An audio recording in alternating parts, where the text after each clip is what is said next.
नमस्कार, ऐसा देश हो मेरा में आपका स्वागत है। मैं हूं रामवीर श्रेष्ठ और आज हम बात कर रहे हैं आतंकवाद की। आतंकवाद का नाम लेने पर 9/11 या फिर 26/11 जैसी घटनाएं ध्यान में आती हैं। ध्यान में वो घटनाएं भी आती हैं जिन्होंने पूरी दुनिया को प्रभावित किया, महात्मा गांधी की हत्या या फिर संसद पर हमला। ये एक तरह की इस तरह की घटनाएं हैं जिन्होंने दूर तक समाज में आतंकवाद को लेकर के एक डर पैदा किया और एक तरह से बुद्धिजीवी तबके के अंदर उसे लेकर के एक तरह की बहस ये सब भी शुरू हो गई। लेकिन आज हमारे साथ इस मुद्दे पर बात करने के लिए जो हस्ती हमारे साथ हैं, बजरंग मुनि जी की मैं बात कर रहा हूं। बजरंग मुनि जी कुल मिलाकर शब्दों की जो व्याख्या वो करते हैं वो एक चिंतक के नाते करते हैं और इसलिए आतंकवाद पर भी जब हम बात करना शुरू करेंगे तो ये बात भी हमें थोड़ा सा सावधानी के साथ करनी पड़ेगी, सजगता के साथ करनी पड़ेगी। सबसे पहले तो मुनि जी आपका बहुत बहुत स्वागत है और हम बातचीत यहीं से शुरू करते हैं कि आतंकवाद की पहचान क्या है, क्योंकि जब मुनि जी से हम बात करेंगे तो वो आतंकवाद के साथ में आतंकवाद को अलग रखेंगे, उग्रवाद को अलग रखेंगे, शांति को अलग रखेंगे, संप्रदाय को अलग रखेंगे, संगठन को अलग रखेंगे, संस्थाओं को अलग रखेंगे और ये सब एक दूसरे को या अलग अलग तरह से समाज को कैसे प्रभावित करती हैं, इन सब चीजों पर भी उनकी नजर है और वो इसको अलग अलग खांचे में रखते हैं। लेकिन हम सबसे पहले शुरुआत यहीं से करते हैं कि आतंकवाद की पहचान क्या है।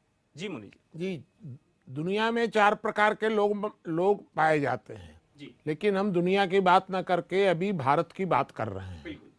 तो भारत में भी 4 प्रकार के लोग हैं। एक माने जाते हैं कायर, एक माने जाते हैं शांति प्रिय, एक माने जाते हैं उग्रवादी, एक माने जाते हैं आतंकवादी। इन चारों की क्लासेस एक अलग तरह की एक पहचान है। अभी क्या बढ़ रहा है, आतंकवादियों का बोलबाला है कि कायर लोगों का बोलबाला जी है? तो सारे हिंदुस्तान में कायर लोगों की संख्या बढ़ रही है और आतंकवादियों की बढ़ रही है, क्योंकि कायरता यदि बढ़ेगी तो आतंकवाद बढ़ेगा या यदि आतंकवाद बढ़ेगा तो कायरता बढ़ेगी। जैसे यदि कोई आतंकवादी सद्दाम हुसैन आतंक पैदा करके वो शासक बन गया तो सारा उसका जो प्रदेश था लीबिया देश, वो सारा देश कायर हो गया। हाँ, इराक के अंदर मान लीजिए, तो वो कायर हो गया। गद्दाफी, तो जब तक जिंदा था तब तक पूज्य था, या चीन में माओ त्से-तुंग, ये सारे लोग जो थे ये आतंकवादी माने गए हैं और इन आतंकवादियों के डर से समूचे देश में कायरता फैल जाती है। तो जब समाज में बड़ी मात्रा में कायरता फैलने लगे तो ऐसा आप मान करके चलिए कि आतंकवाद सिर उठा रहा है, ऊपर तो जा क्या रहा है। माओ त्से-तुंग को भी आतंकियों की कैटेगरी में रखना चाहेंगे? नहीं, आप उसको शांति प्रिय कैटेगरी में रखिए तो हमको क्या दिक्कत है। अगर माओ त्से-तुंग को आप किस में रखेंगे, मैं तो मानता हूं कि आतंक के बल पर ही उसने हमने मान लिया, लेकिन फिर उनके द्वारा स्थापित राज्य और गणराज्य और स्थापित सरकार जो वन पार्टी शो चीन में चलता है, उस सब पर भी फिर ये आरोप साथ साथ लगेगा। तो ये इसके बाद पता चलेगा कि जब गद्दाफी मरे तब वहां की जनता ने क्या कहा, जब माओ मरे तो माओ के मरने के बाद वहां की जनता किस लाइन पर चली, ये मानने। जब स्टालिन मरे तो स्टालिन के मरने के बाद वहां की जनता किस लाइन पर चली, किसको अच्छा मानती है। किसी की कब्र को उखाड़ करके उसको फिर से फांसी दी गई, ये सारा तो इतिहास ही है ना। तो इनको अगर आतंकवादी नहीं माना जाएगा तो इनको कैसे शांति प्रिय मान लिया? हम आइडेंटिफाई कैसे करेंगे, पहचान एक तरह से, क्योंकि आपने तो कई चीजों को एक साथ जोड़ दिया है। जी देखिए, ये अगर इसको और साफ साफ यदि आप पहचान करें भारत के संदर्भ में, तो हम ऐसा मान करके चलते हैं कि गांधीवादी आम तौर पर कायर होते हैं, आम तौर पर ये उनकी पहचान है। गांधीवादी है इसका मतलब कि कायर होगा। लेकिन होगा, गांधी जी ने तो अहिंसा को अपना हथियार बताया। गांधी जी ने, फिर गांधीवादियों के लिए अहिंसा कायरता कैसे हो गई? जी, गांधी जी कभी कायर नहीं थे। गांधी जी एक शांति प्रिय व्यक्तित्व थे और गांधीवादी, गांधी के मरने के बाद गांधीवादी सब कायर हो गए। सब शब्द मैं जोड़ रहा हूं, मतलब सबका मतलब है कि दो चार यदि कोई एक्सेप्शनल्स हो, यदि कोई विशेष दो चार लोग को छोड़ करके, और बाकी यदि कोई गांधीवादी होगा तो ये मान करके चलिए कायर होगा। अगर आप पूछेंगे तो मैं उसकी पहचान भी बता दूंगा। बिल्कुल। हिंदू होगा तो, हिंदू अगर होगा तो वो शांति प्रिय होगा, कायर नहीं होगा, वो शांति प्रिय होगा। लेकिन अगर हिंदू से आप और आगे जाएं, जैसे सिख है, मुसलमान है, हाँ, सिख हैं, मुसलमान हैं, ये जो हैं, हाँ, ये जो लोग हैं सिख मुसलमान वगैरह, उग्र स्वभाव के होते हैं ये लोग। और इन्हीं में से जब कोई संस्था बन जाती है, कि जैसे कि मान लीजिए कि शिवसेना बन गई, और शिवसेना भी मत कहिए, हिंदुओं में बन गई अभिनव भारत, जो संघ का भी अतिवादी रूप हो गया। साम्यवादियों में बन गए नक्सलवादी, जो आप अभी माओ से तुंग की बात कर रहे थे। मुसलमानों में बन गए आतंकवादी, सिमी वगैरह बन गए, ये लश्कर है, बाकी चीजें। तो ये जो सिमी है या अभिनव भारत है, या नक्सलवादी संस्थाएं हैं, या सिखों में भी कुछ ऐसी संस्थाएं आ गई जो आतंकवादी घोषित हो गई। तो इन लोगों में से भी जो अतिवादी हो जाते हैं, वो संस्थाएं आतंकवादी कही जाती हैं, माना जाता है कि ये आतंकवादी हैं। ये भौतिक पहचान है इन सब की अलग अलग। ये उग्रवाद और आतंकवाद के बीच का अंतर है कि जैसे शिवसेना ये आतंकवादी नहीं है कहीं भी, लेकिन उग्रवादी है। हाँ, उग्र स्वभाव। हाँ, जब चाहे पाकिस्तान की पिच खोज सकती है, कुछ भी कर देंगे ये क्रिया में उतर जाते हैं। तो जब भी इस प्रकार की स्थिति पैदा होती है तो उग्रवाद और आतंकवाद के बीच में अंतर करना पड़ता है। ये एक पहचान है दोनों के बीच की अंतर। बिल्कुल। लेकिन अभी भी आतंकवादी जो हैं उनकी पहचान कैसे करेंगे, ये एक सवाल अभी भी। जी, आतंकवादी और उग्रवादी की अगर आपको पहचान करनी दोनों को है, अलग करना है, तो जो उग्रवादी होता है वो आतंक नहीं फैलाता है कभी भी, वो क्रिया नहीं करता है, वो क्रिया के पक्ष में प्रचार करता है, वातावरण ऐसा बनाता है। जैसे उग्रवादी संस्थाओं ने एक वातावरण बनाया कि गांधी को मार दिया जाना चाहिए। माने आप आतंकवादियों की इंटेलेक्चुअल सेल कह सकते हैं आप उग्रवादियों को। उग्रवादी जो है वो विचारधारा के द्वारा वातावरण फैलाते हैं, गीत के द्वारा, साहित्य के द्वारा परिस्थितियां पैदा करते हैं आतंकवाद की, प्रचार मंडलियां, और उस प्रचार से प्रभावित होकर जो लोग उस सीमा को तोड़ देते हैं, शांति की सीमा, हाँ, नहीं, उग्रवाद की सीमा को। उग्रवादी कभी भी कहीं बम नहीं फेंकेगा, उग्रवादी कहीं गोली नहीं चलाएगा, वो समाज में वातावरण पैदा करेगा कि मार दिया जाना चाहिए। अब कोई उन भावनाओं से आगे जा करके रोकने के बाद भी क्रिया कर दे भावनाओं में बह करके, तो ऐसे लोग, ये आतंकवादी जो होते हैं, ये आतंकवादी दुष्ट प्रवृत्ति के नहीं होते हैं, ये तो सीमाएं तोड़ देते हैं पूरी, तो इसलिए वो आतंकवादी हो जाते हैं, भावना प्रधान होते हैं। जी जी। एक बात मैं यहाँ पूछना चाहूंगा, गांधी जी कहते हैं कि Hindus are coward by nature and Muslims are bully. उन्होंने अपने अखबार में लिखा कि हिंदू अपनी प्रकृति से कायर होता है, और मुसलमानों के लिए उन्होंने थोड़ा सा उस मामले में वो आगे चले गए। बात हम केवल हिंदू की कर रहे हैं अभी। आप हिंदू को शांति प्रिय कहते हैं, गांधी कायर कहते हैं। आप गांधी जी की इस बात से कहां तक सहमत जी हैं? तो मैं इस बात से सहमत नहीं हूं। कायर और शांति प्रिय में अंतर होता है। कायर वह होता है कि जो अत्याचार बर्दाश्त कर लेता है, अत्याचार का विरोध नहीं कर पाता है। गांधी जी ने तो कभी भी अत्याचार को बर्दाश्त नहीं किया, उन्होंने अत्याचार को शांतिपूर्ण तरीके से उसका विरोध किया। लेकिन हिंदू तो 550 साल से अत्याचार को बर्दाश्त करता आ रहा है। जी, तो हिंदू अत्याचार को बर्दाश्त नहीं करते आ रहा है। आप जो समझ रहे हैं उस तरह की बात नहीं है। हिंदू हमेशा उस अत्याचार को बर्दाश्त नहीं करते हुए भी विरोध करने की परिस्थितियां उसके पास नहीं थी। तो इसीलिए हिंदू आज तक जिंदा है। लेकिन आप ये मान करके चलिए कि अगर पूरी तानाशाही आ गई है तो हिंदू, अच्छा आप देखिए ना, कितना जिंदा है, वो तो सिकुड़ तो रहा है लगातार। अच्छा, अफगानिस्तान से पंजाब तक आ गया।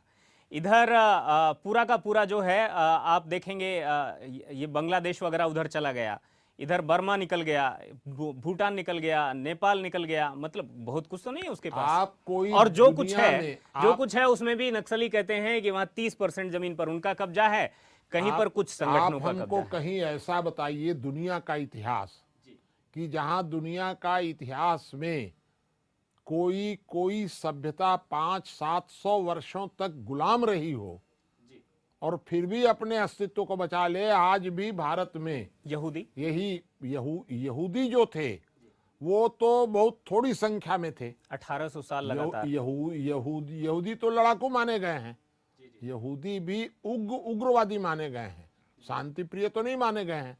हिंदू यदि कायर थे, मान ले हम कि कायर थे, शांति प्रिय नहीं थे, हिंदू जैसा गांधी जी ने कह दिया मान लीजिए, यदि हिंदू कायर थे तो 500-700 वर्षों की गुलामी के बाद भी हिंदुत्व बच गया।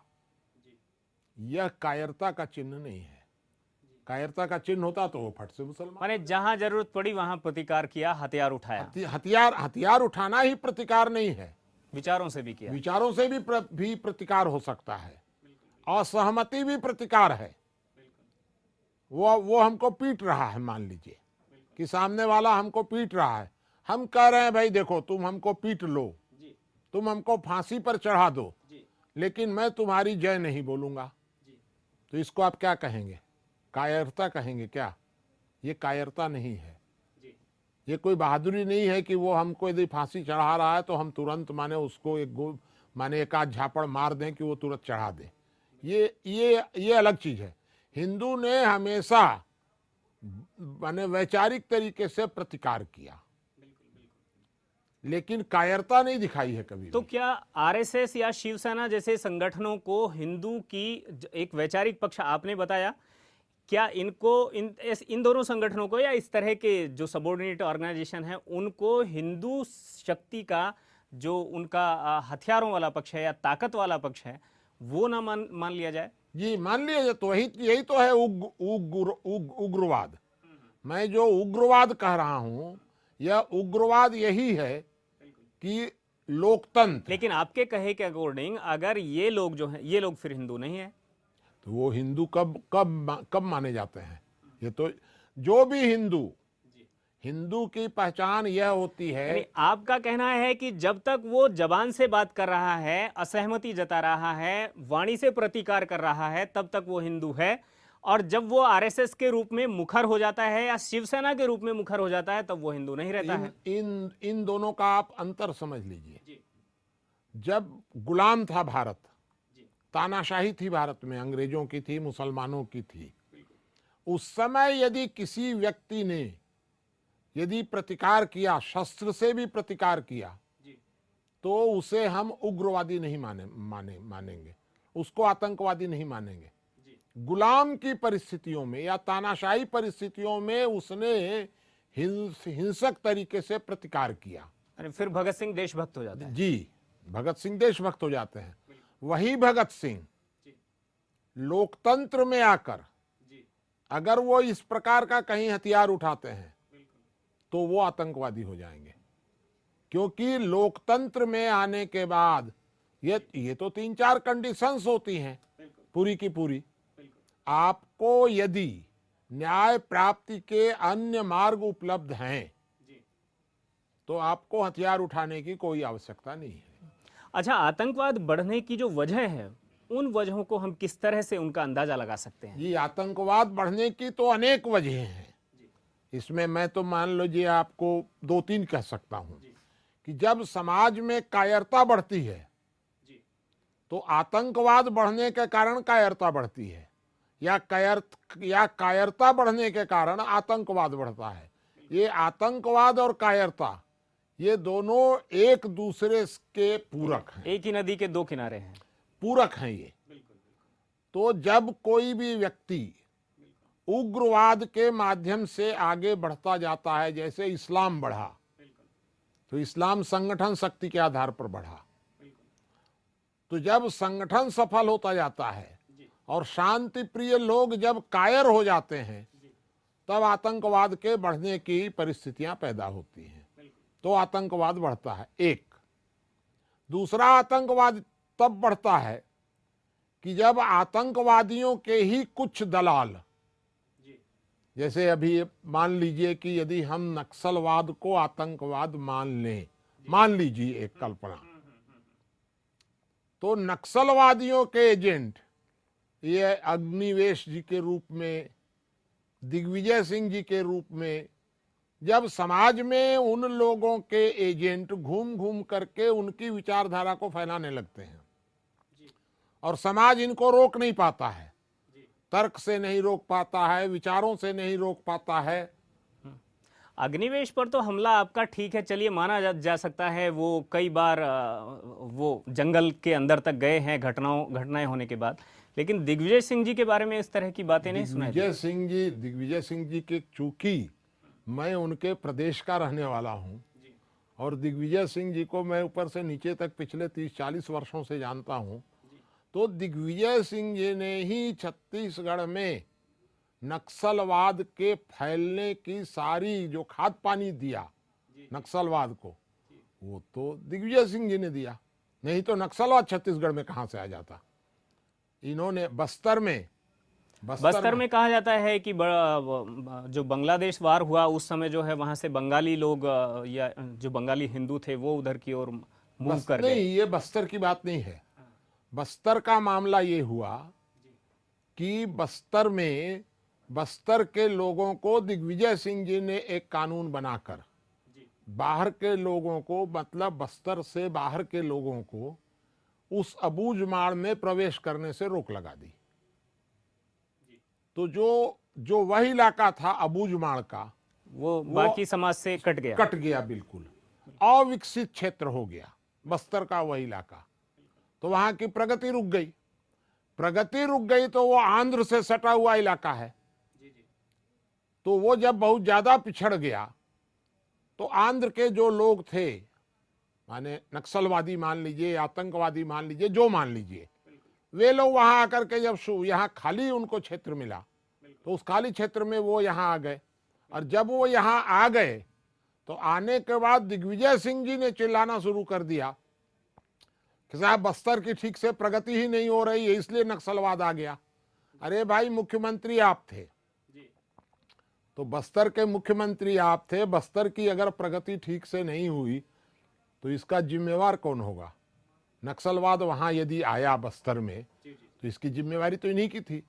इन्होंने ही छत्तीसगढ़ के उत्तरी भाग, बस्तर तो दक्षिण छत्तीसगढ़ है, उत्तरी भाग है सरगुजा जिला, जहां पर रामानुजगंज है, वहां पर भी इन्होंने आकर के 2005 में नक्सलवाद के प्रवेश का मार्ग साफ किया कि अब नक्सलवाद यहां आ जाए।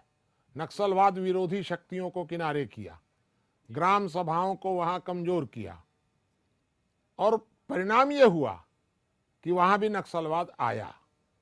और जब दिग्विजय सिंह जी का पावर गया वहां से, मतलब छत्तीसगढ़ अलग हो गया और जोगी जी भी गए, कानून में तो फिर भी फेरबदल नहीं हुआ। फिर आप कैसे सरगुजा जिले में को नक्सल रहित बनाने में कामयाब रहे? जी, मैं नहीं रहा कामयाब। हाँ, वहां के लोग आपको मैं ये बता दूं कि समूचे छत्तीसगढ़ में या समूचे सरगुजा जिले में सबसे पहला नक्सलवादी मैं घोषित किया गया, क्योंकि मैं वहां नक्सलवाद के जड़ के विरोध में था। मैं न सरकार के पक्ष में था ना नक्सलवादियों के पक्ष में था, लेकिन मैं यह मानता था कि व्यवस्था बदलनी चाहिए। तो दिग्विजय सिंह जी ने सबसे पहले मुझे नक्सलवादी घोषित करवाया।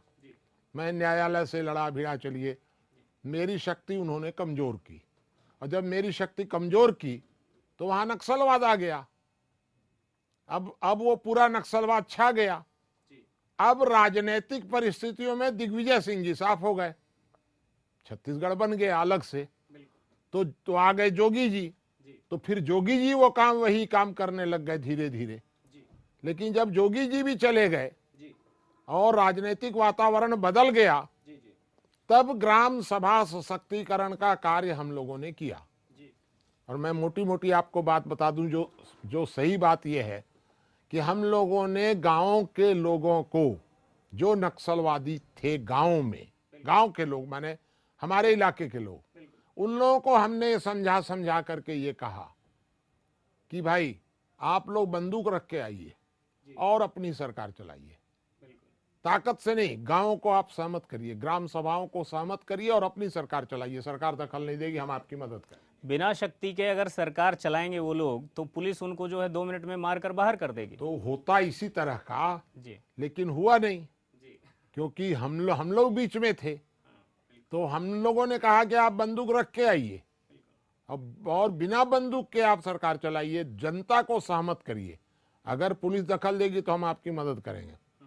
लेकिन अगर आप किसी भी रूप से बंदूक के जोर पर, पिस्तौल के जोर पर, आतंकवाद के जोर पर यदि यहाँ पर अपनी सरकार चलाना चाहेंगे, अपना हुक्म चलाना चाहेंगे, तो हम पुलिस की मदद कर देंगे और आप मारे जाएंगे।